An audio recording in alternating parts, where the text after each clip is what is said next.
Greetings, Acolyte, and welcome back to the Ordo Grigio, the Emperor's secret society against the enemy that is unpainted models.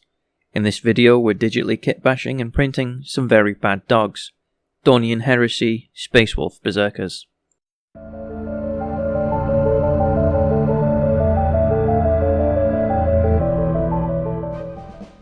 So I should probably start with a bit of honesty. This isn't quite the video I was planning to make. However, real life, as it often does, seriously cut into my hobby time this week, and as a result I only have one model finished and not the 8 I was hoping for. Bonus cornflakes if you know why I picked 8. Now as you see me assemble the files for printing on my Anycubic Mono 4K, it's probably worth going through what inspired this build. Way back when, in the vaults of 40k history, when I was but a young heretic venturing into chaos, there was a codex, known as the Eye of Terror. I initially was interested by the Lost and Damned, which are hordes of unwashed mutants and heretics rabbling forth in disarray. However, another entry caught my eye, the Space Wolves 13th Company. Space Vikings in space. This led me to quite like these Space Viking boys as a mixture of loyalist and chaos parts. And also because back then Space Wolves were still Space Wolves and not kind of space furries with wolf axes and wolf claws and wolves. However, I was a big fan of Nurgle and Khorne, and Nurgle eventually was the direction I went in. So after my Iron Warriors, I ended up with a Nurgle pirate force, and they've been number 1 for me for years. You may have seen Blood Angel Plague Marines on the channel. However, I always kept fancying me some of them sweet cornflakes, angry axe boys with very small vocabulary, killed, maimed, burned, exclusively in that order, though I never actually built an army of them. Fast forward to now, and the Dornian Heresy is a thing, so the internet says, and lo, a blessing from the Lord. A blessing from the Lord, God be praised. We now have Khorne-devoted Space Wolves, the angriest of dogs. And after seeing Pete the Wargamer convert the new Angron model into the Demon Primarch Russ, I couldn't not. So I set about finding the necessary files on Cults 3D, which is the site I use for all my 3D printed parts.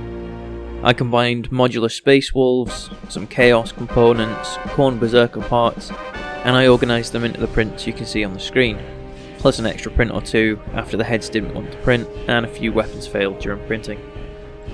For good measure, I threw in a few spares from an old Dark Vengeance Chaos Space Marine, and it was time to assemble the model. Now obviously I chose the backpack for my bits box because of its extra ambience and it fitted the theme, and definitely not because I only printed 7 backpacks. Assembly was done with very little trimming, and it was only required on the champion because I decided to give him a big belt buckle.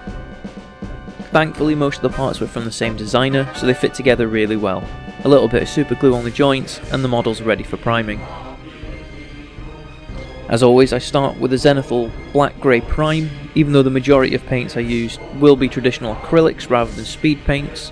I still find the extra time spent on the Zenithal Prime is worth it, so that I can see the detail on the model clearly and get a sneak peek on how the shading will naturally fall. Now there's no official paint scheme for Khorne devoted Space Wolves, so there's a lot of room for interpretation. I knew I wanted the traditional 3rd edition era blue-grey, which is tonally darker than modern Games Workshop interpretations, but I also wanted to highlight it up to almost the modern colours to try and give it a bit more pop. At this point, any sensible person would go get a blue-grey paint, maybe a Games Workshop paint designed for Space Wolves, especially as the base colour for a unit. However, my Muppetry knows no bounds, and I decided to mix together a blue and a grey. Seems like a good idea, right? Also, shout out to the new palette camera so you can actually see when I mix or thin paints. So after a few test models, I decided on Calgar Blue and Mechanicus Standard Grey, mixed in a roughly 50-50 mix. I mixed this on my palette and then set about painting across all the armour panels. Now at this stage it's a little lighter than I was intending, however later on I do intend to shade it down using a wash, so we'll be able to re-establish this colour as the mid-tone. At this stage I was still hopeful of achieving a full squad, so I laid the paint onto each of the 8 models, mixing more paint as necessary, rationalising my terrible idea of mixing the paint as a way to introduce subtle variance into the unit, as each mix will be slightly different, though very subtle, unless I do it very poorly. Now for the next step was painting all the trims with Retributor armour. One of the main facets of Khorne back in the day was brass detailing, so even though most interpretations of Khorne's Space Wolves use a dark silver trim, I painted the armour trims and symbols brass to give it that old school Khorne feel. Normally it would be advisable to paint the underside of brass or gold metallics with a silver so that you can get a nice sheen on the trim. However, I'm looking for a grittier look with these models, so I skipped this step and painted straight onto the primer. Also, it was during the brass step I realised it was around 3 AM and there was no way I was getting the whole squad done in time to put out the video, so I made the decision to A. have a nap, and B. paint a model to a reasonably high standard so I can at least showcase what the models would look like. We rejoined the painting in the morning after sleeping in with the speed paint Gravelord Grey. I use this for anything I want to be black, such as the casing of the bolt pistol, the ribbing of the armour joints and the cables trailing on the backpack. I'm using a speed paint here because I want to add some quick shading to these areas, as they won't be the focus on the finished model.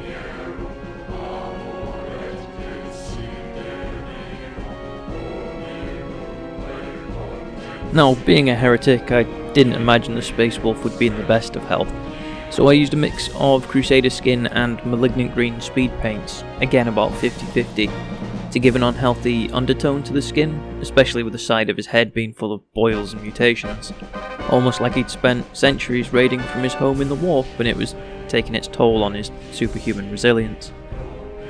Now for the step that I really like the least: yellow. Specifically Bad Moon Yellow from Games Workshop's old paint range. Not only is this paint quite old, but even when it was new the coverage was terrible, and it had an inconsistent texture. Thankfully it's only for the shoulder pad with the Space Wolf logo, though it does require a couple of coats to get a reasonable finish.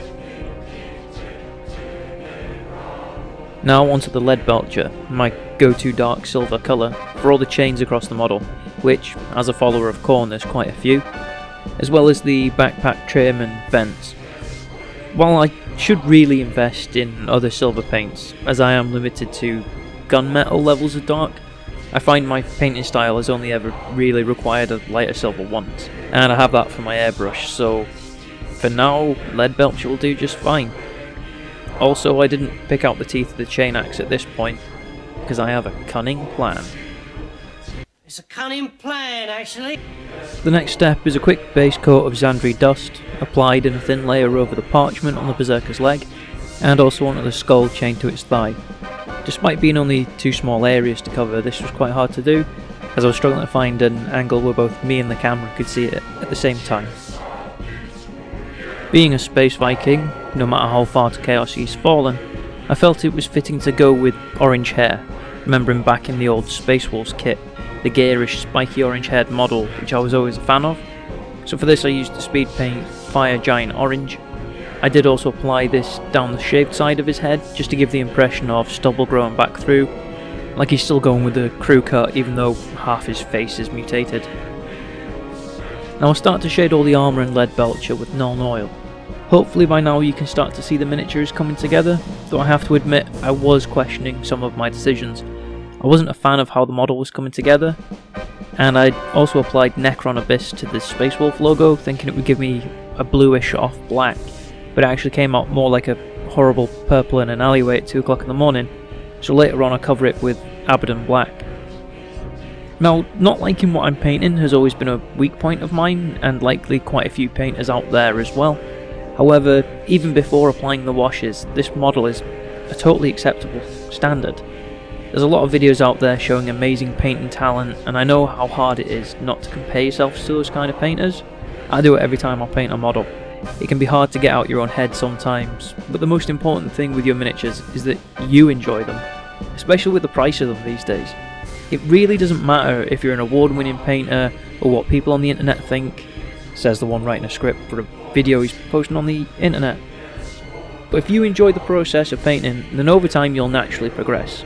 I've been in the hobby for more years than I care to admit, but I'm only really a year or two into painting seriously, but as long as you enjoy the painting, then no matter how your model looks, it's already worth it.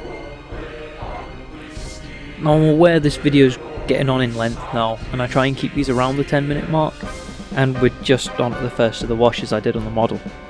You can see here that the model is identifiable both as a Space Wolf and a Khorne Berzerker, which was the object of a Space Wolf Khorne Berzerker, I guess. You can see the majority of the details clearly, and normally I try and call it there. The model's more than good enough, however I kind of felt bad for not having the whole squad done, so I decided to push it just a little bit, in and around 3 hours. Further, as you can see, those extra hours really paid off. I'm so glad I stuck with the model after seeing the end result, and if you want to see the process levelling up the Space Wolf, let me know down in the comments. And I am also planning on doing some technique videos, maybe starting off with how I painted the blood effects on the model. As always, thank you for watching, and I'll see you all next time.